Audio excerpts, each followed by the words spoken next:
Bismillahirrahmanirrahim. Assalamualaikum warahmatullahi wabarakatuh.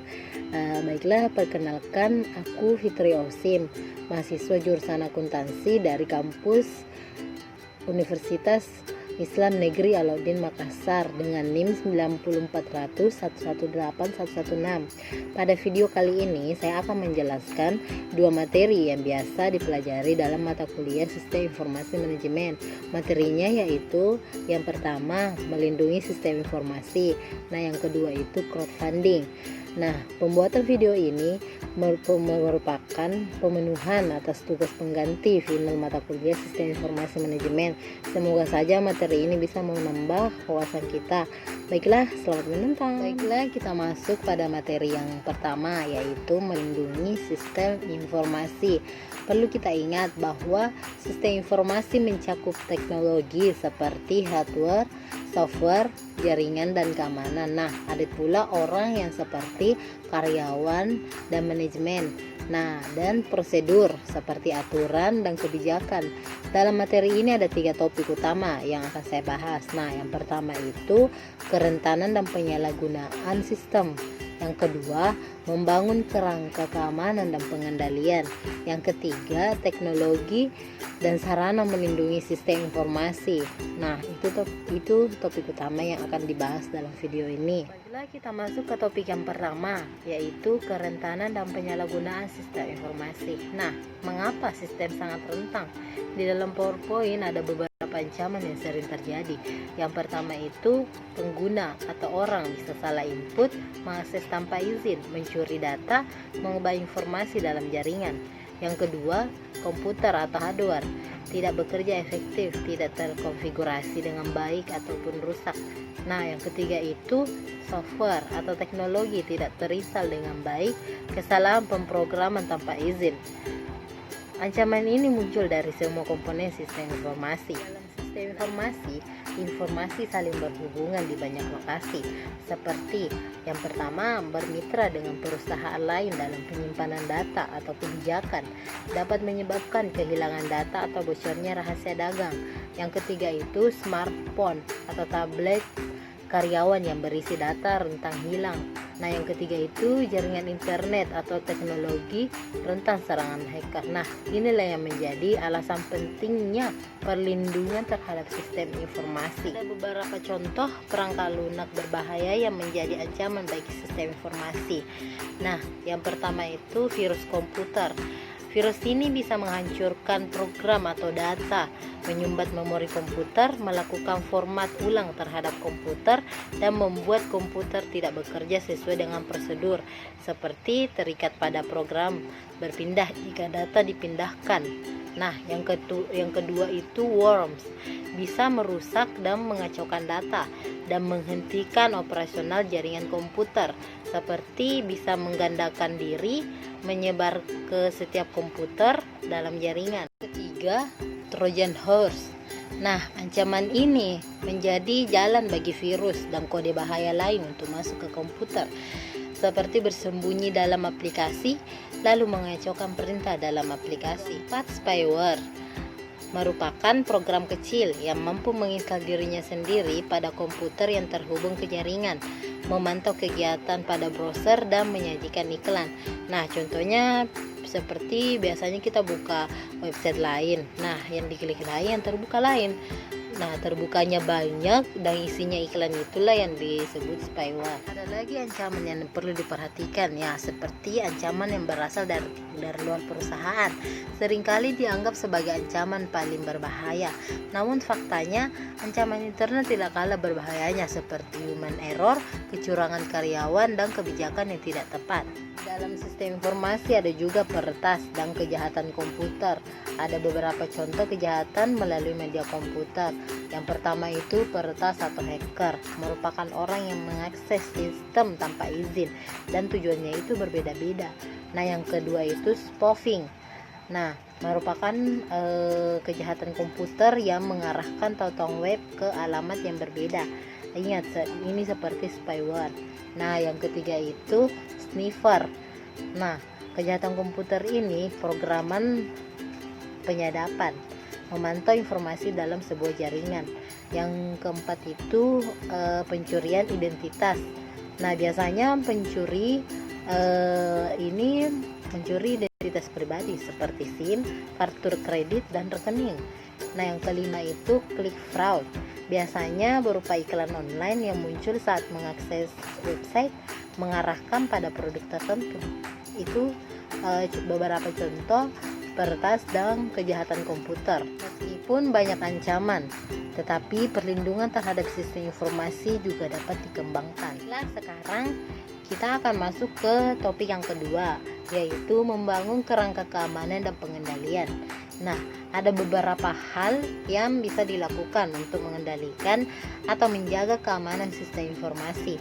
Yang pertama itu pengendalian sistem informasi, seperti mengendalikan software, hardware, operasional komputer, keamanan data, dan implementasi, serta administratif, memastikan semua sesuai prosedur perusahaan. Yang kedua itu penilaian risiko. Perusahaan harusnya sudah mengukur tingkatan risiko dari setiap keputusannya.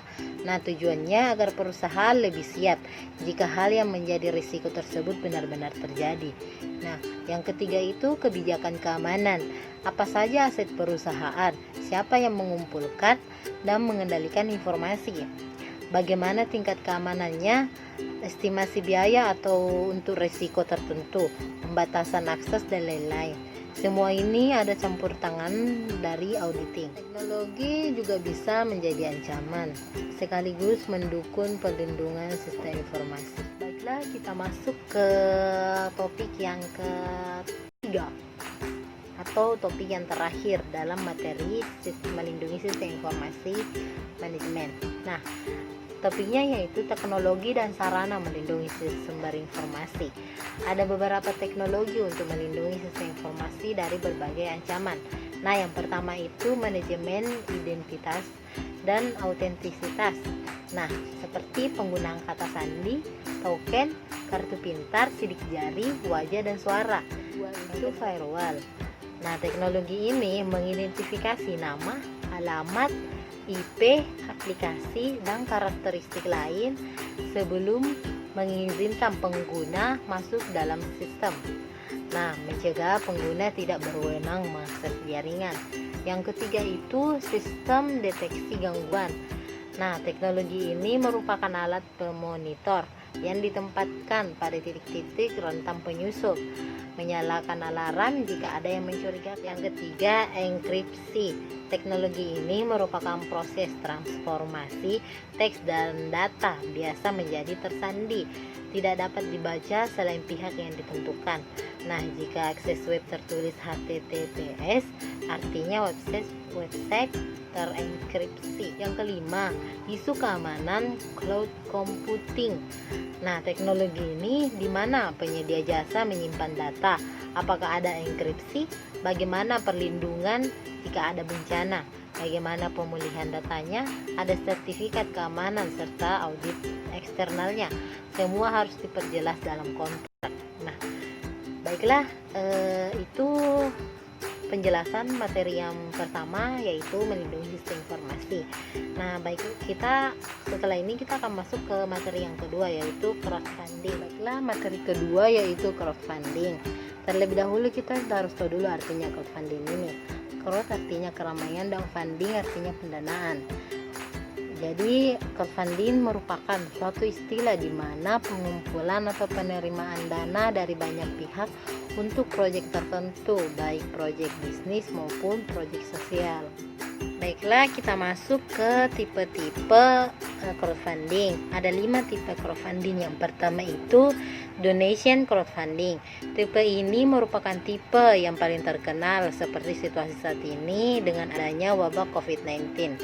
Nah, proyek tipe ini yaitu yang didanai atau dimintai dana seperti donasi dalam hal membantu orang lain, di mana semua orang bisa berdonasi melalui website donation crowdfunding. Contohnya itu adalah kitabisa.com dan ayopeduli.com. Tipe kedua itu ialah lending based crowdfunding atau biasa dikenal dengan P2P lending.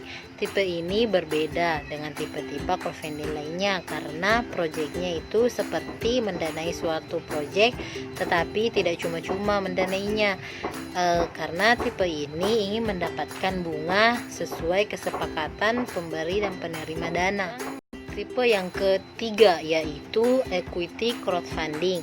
Tipe ini lebih bermain ke bentuk saham. Jadi tipe ini di bawah naungan OJK.